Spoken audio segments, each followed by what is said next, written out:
Learn anything, anytime, anywhere education. Witchcollege.co.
Aromagees Botanica, a metaphysical store for mind, body, and spirit.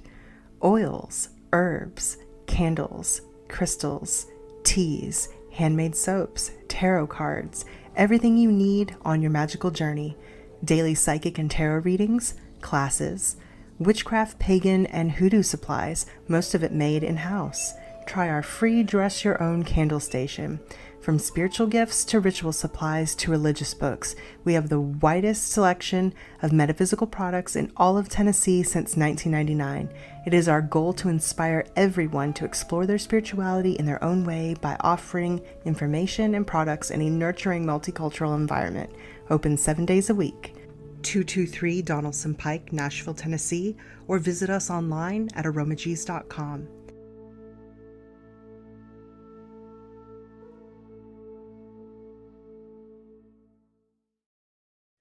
Hi, Jason Hoddle here. My craft name is Fluffy. I'm a tarot reader, and I'm excited to work with you through tarot to help you discover the best possible version of yourself. Together, we can help you tell your story, and we could also project the story you desire into your future. I am a three-legged wolf. I lost my lower leg last year through an accident, but through that accident I found my humor. And through humor I found my magic.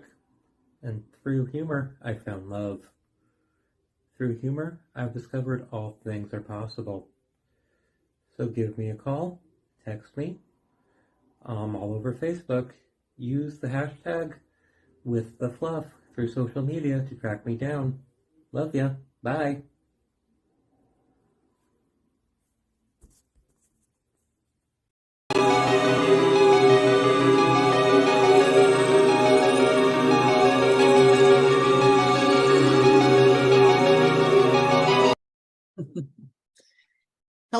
Hello, everyone. This is Maria Shell, and it is time for Witchy Wednesdays at 1:00. What's up?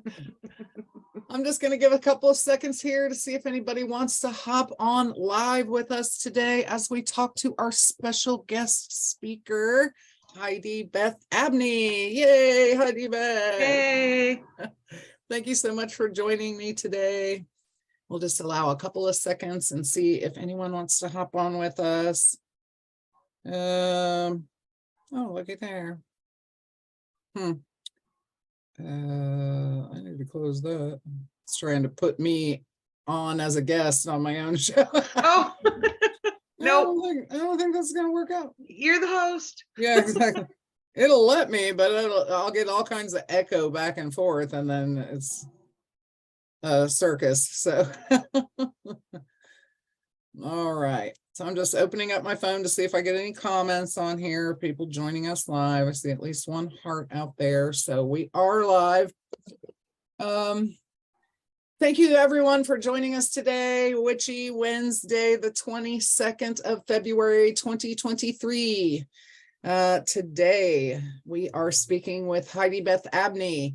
Heidi Beth is the founder of the Runestone Heathens of Southwestern Ohio, and she is joining us today to talk about her path, her passion, and what she has going on by way of her magic and her time and energy that she puts into forming community here in the Southwestern Ohio region.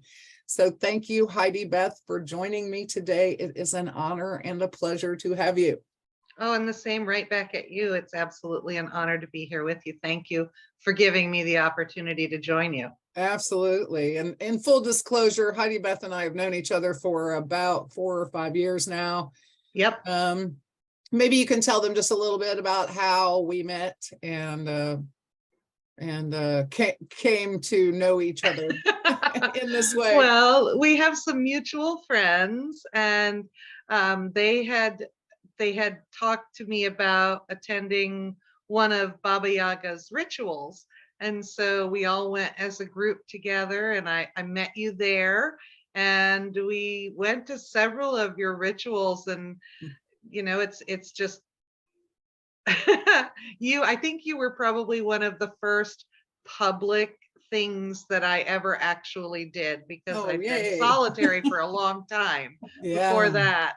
So yeah, honestly, you know, a lot of people are out there practicing solitary, thinking that they're out in left field somewhere.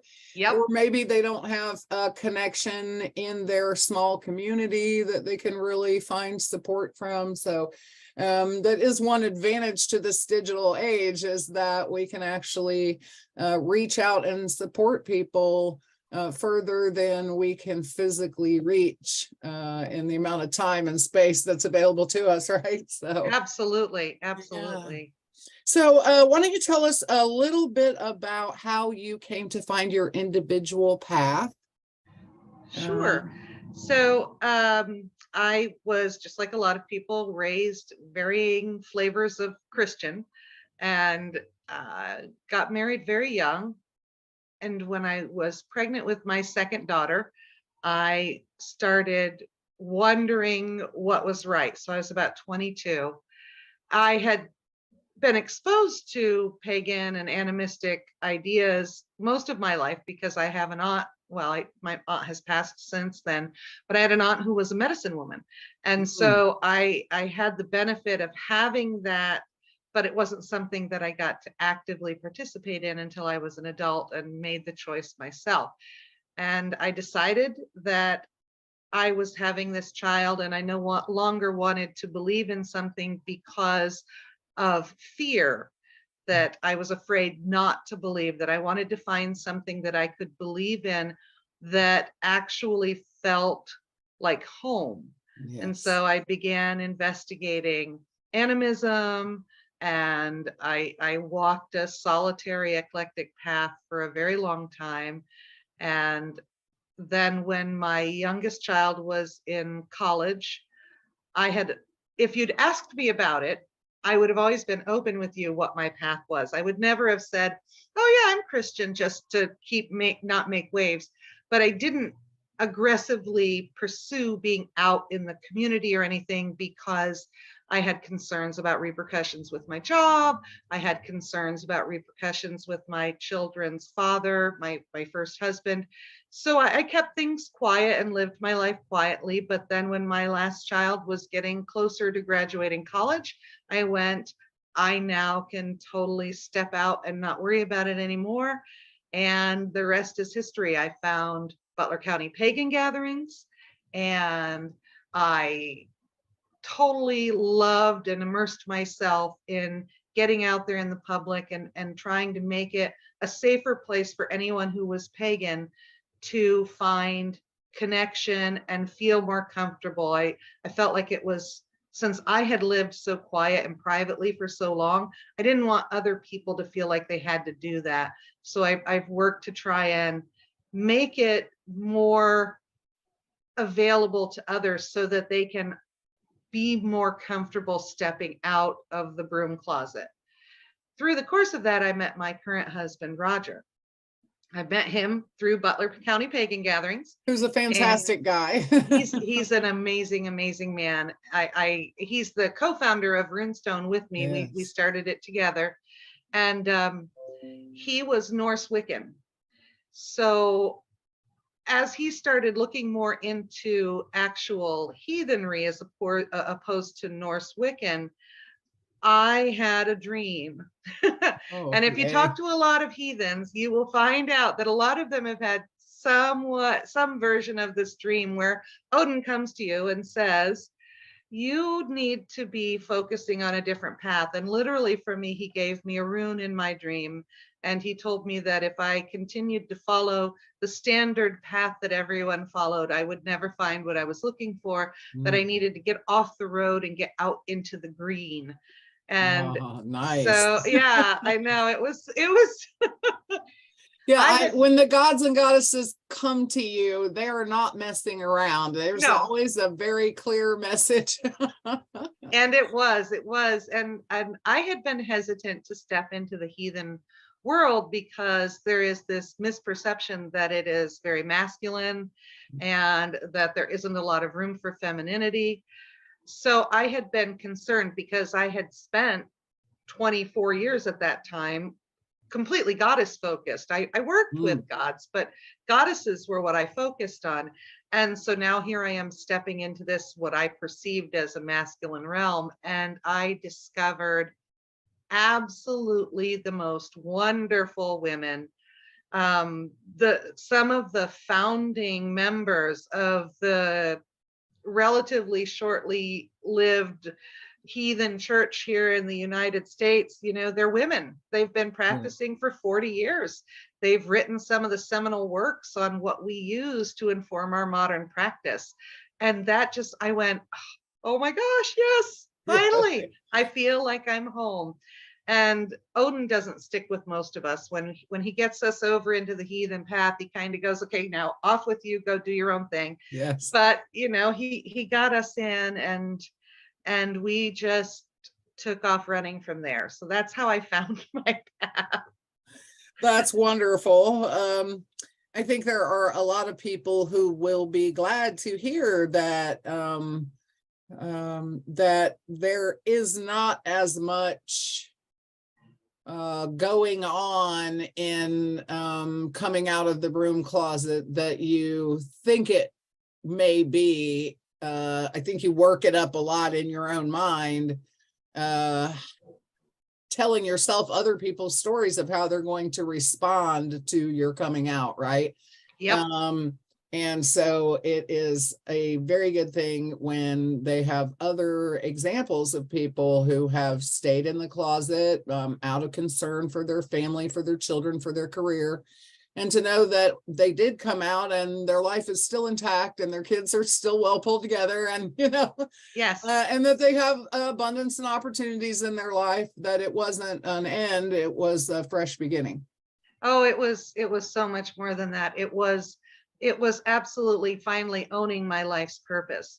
Yes. And that's, it's been, there have been heartaches, there have been difficulties, but not related to being pagan, related to shaking off the chains of that I used to bind myself. So it's, for me, it's been freeing, and the ownership of my own spiritual path has opened me up, and it has changed fundamentally the course of my life. I still work a normal job, just like most people have to, but my normal job isn't all that I do. My normal job exists Monday through Friday, 7:30 to 4.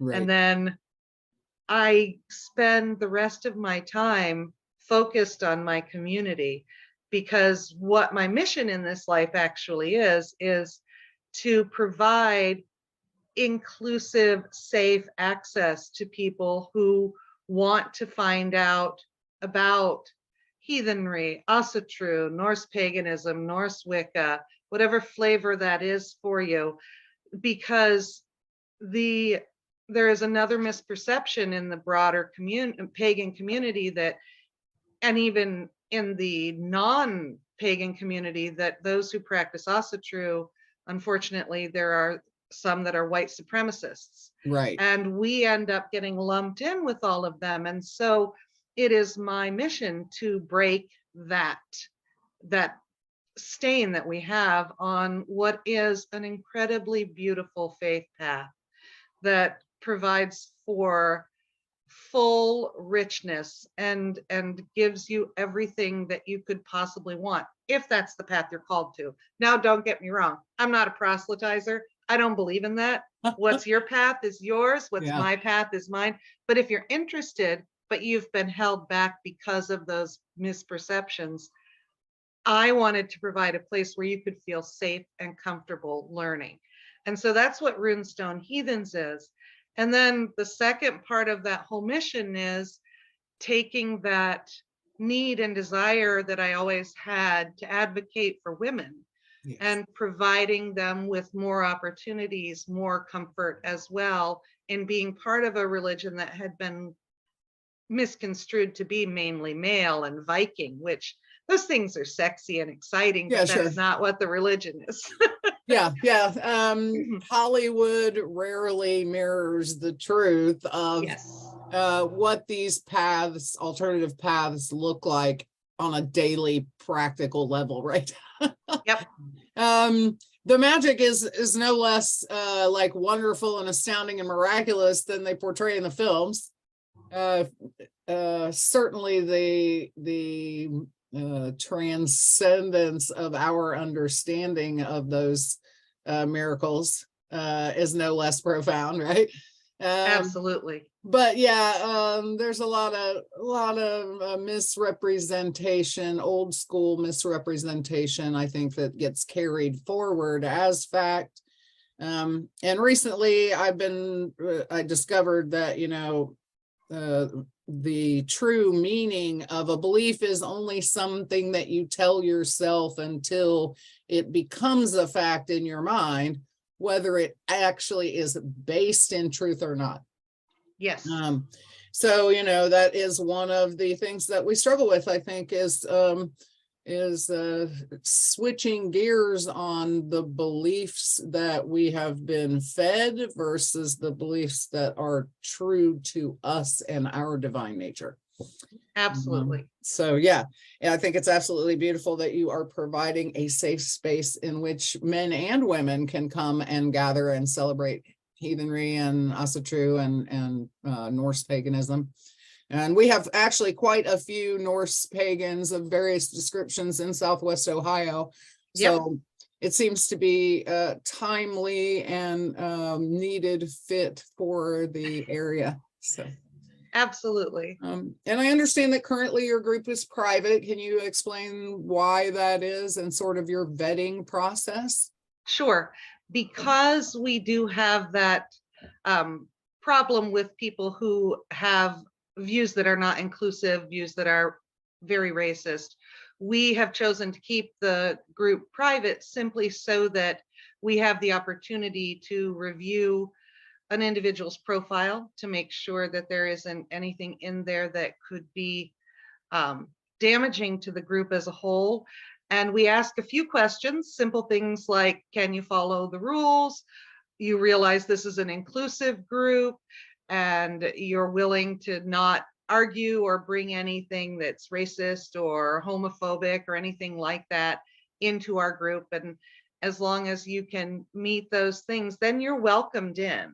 But we keep it private because of the need to provide that safety. Now we go out in public and do public things, We post about what we do publicly, but in order to become a member, there's no cost or anything involved, but you just have to agree that you are willing to be supportive of those who don't have exactly the same beliefs as you. Right. And the other part of it is,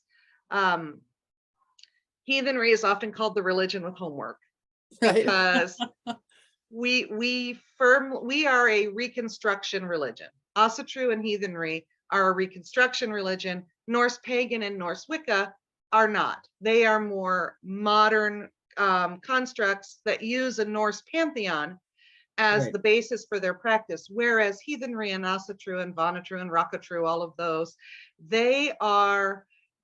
we attempt to reconstruct the beliefs of the pre-Christian, post-Proto-Indo-European peoples of the Germanic tribes and the Northern European tribes. So we do so by the use of what we call the lore, which are the sagas that were written during after that time about the people who lived during that time. We have the prose and poetic Eddas that we use. We also use archaeological findings. So we're all geeks.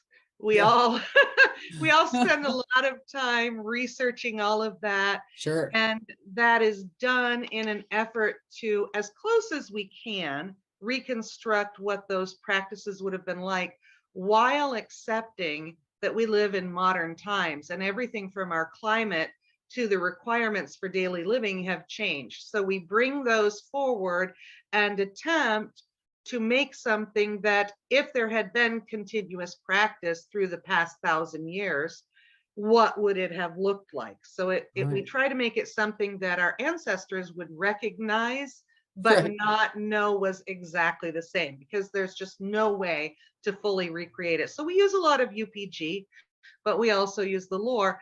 And when people are new, sometimes that's intimidating to them. So I wanted to make sure that Runestone was a safe place for people to ask questions and learn, so that they could determine whether or not it was for them and feel comfortable in asking those questions. Because if you ask two heathens a question, you're going to get two very different answers every time.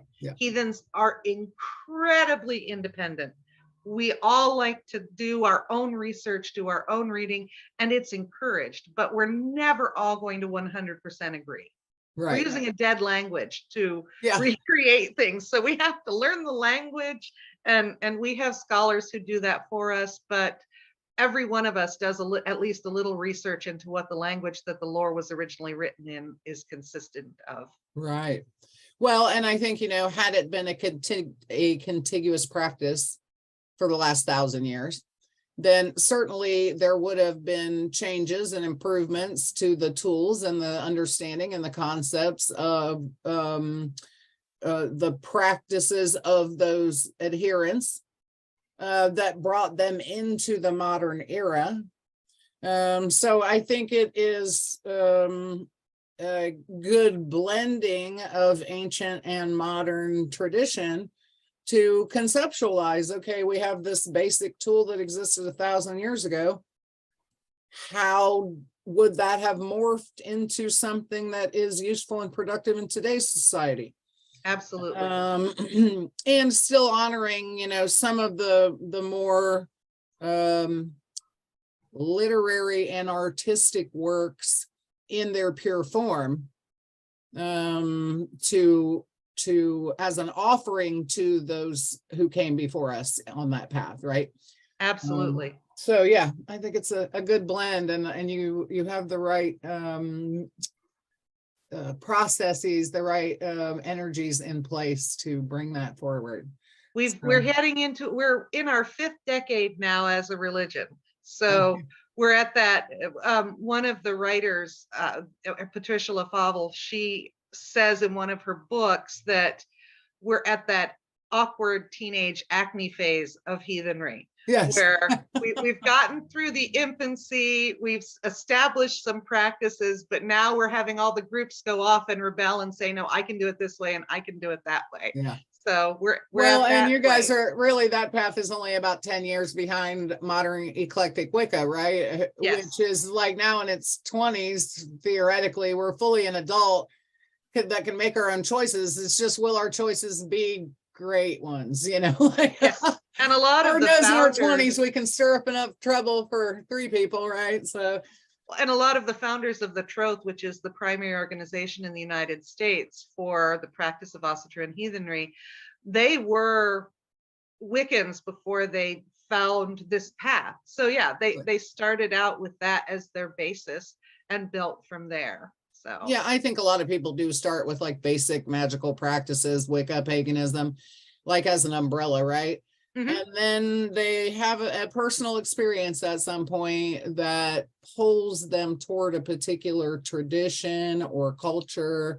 One could never hope to understand fully all of the elements and aspects of living a magical life in one lifetime. So thank goodness we get more than one shot, right? That's right. Impossible to do so. But I think, as we find our niche or what our calling is, and we lean into that, whether it is a particular element or a particular modality of shamanic work, that we can become master craftsmen in that particular field within the umbrella of heathenry, within the umbrella of Wicca, within the umbrella of paganism, right? Absolutely. So yeah, you've actually done a really good job of sharing like what your modality is and how you are trying to create connection and community. So that's amazing. Can you tell us what sort of social media or websites, or how is it that you engage with the public and grow your community? Well, we have the Facebook group. That is our primary method of communication. And the Facebook group is Runestone Heathens of Southwest Ohio. We do have an email address. The email address is runestoneheathensSWOH@gmail.com. And I am the primary one that monitors the email. So there may occasionally be a delay if you email. You can also reach out to me directly. I am more than happy to talk about things with anybody because I enjoy discussing it. I enjoy answering questions. But as we grow and expand, we are finding that we're going to have to add some other things. So my admin group and I, we've been working out what that's going to look like. So in the next few months, we might be rolling out a blog of some kind. I don't know about a web page yet, but there's talk about it. And there's talk about formalizing the group as well into something so that we can continue the mission of what the group is. Right. Because we're getting to the point, we have almost 300 members now, and it's to the point where we actually need to do more than just Heidi Beth doing the organizing. Yeah, so no. I have a team now of 6 people that help me, and we've been working on those future things. We have a camping trip coming up this summer that we're taking as a group, a weekend camping trip over the weekend that follows the solstice in June. Yeah. And you'll see various members of us at different things. I've got some workshops that I'm teaching. I've got one coming up at the Dayton Psychic Fair. Oh, okay, great.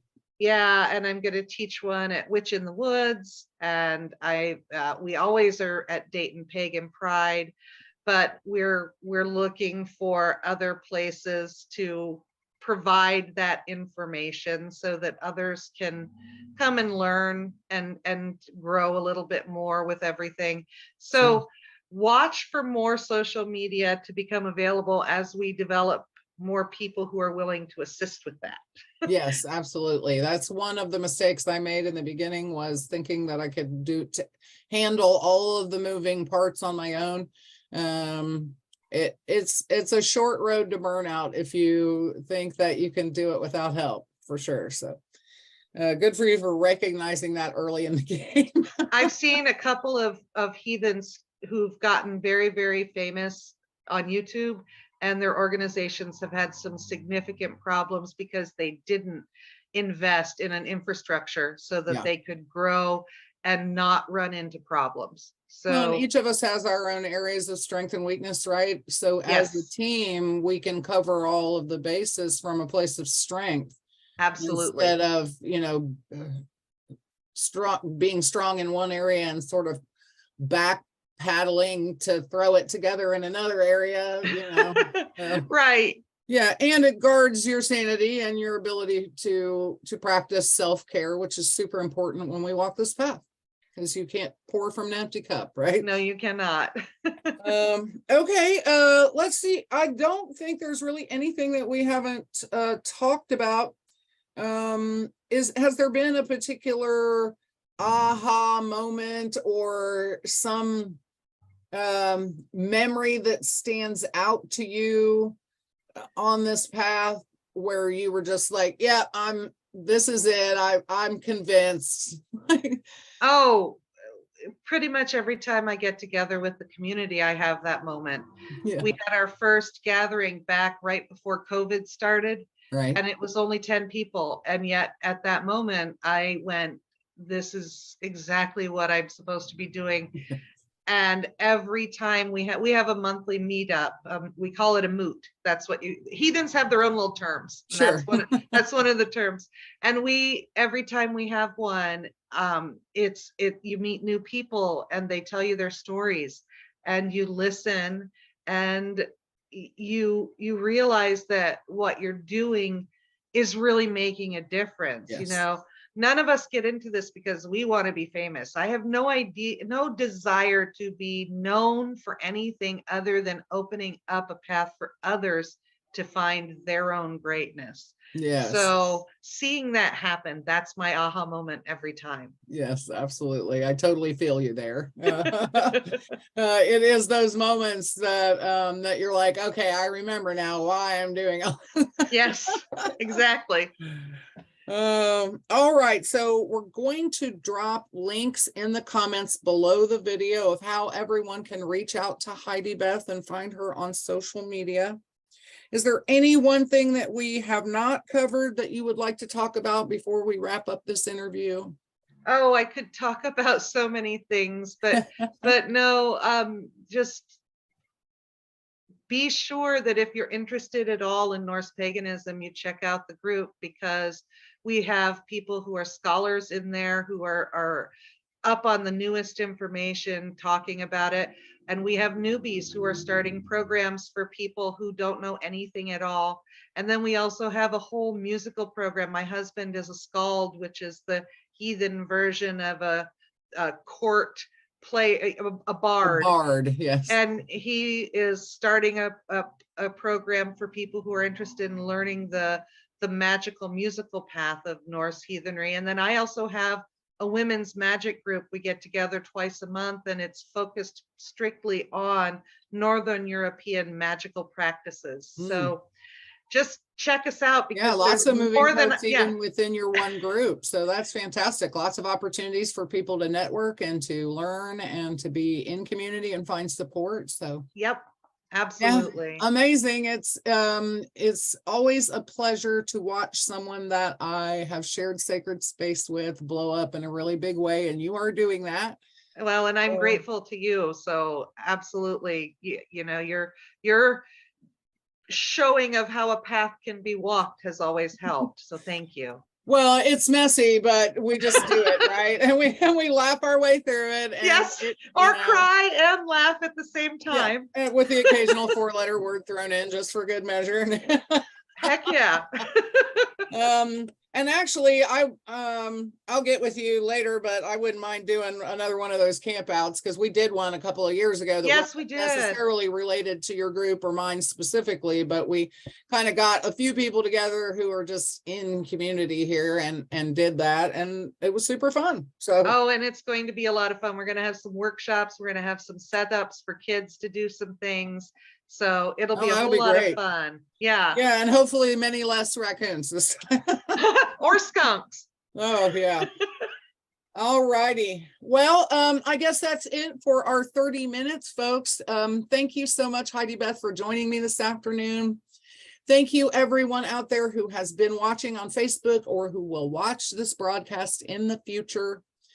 Next week, I'm going to be interviewing Morgan Hornman, who is in charge of Grove of the Gods podcast on YouTube, and also has his own show, The Morgan Hornman Show, on Facebook, putting a masculine face to paganism. He is a devotee of Pan, so we will be discussing with him all things magical and Greek gods and whatever he wants to share with us.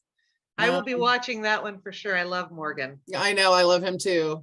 A note for all of you who have not seen the post. I did sit for an interview with Morgan for Grove of the Gods. It came out this morning at 8 a.m. on YouTube. There is a link on my page if you would like to take a look at that. It is an hour and 15 minutes long, so grab yourself a cup of tea. But I was super surprised and proud when I had the chance to view it this morning. It actually turned out very well. So I'm happy to be sharing that with you guys.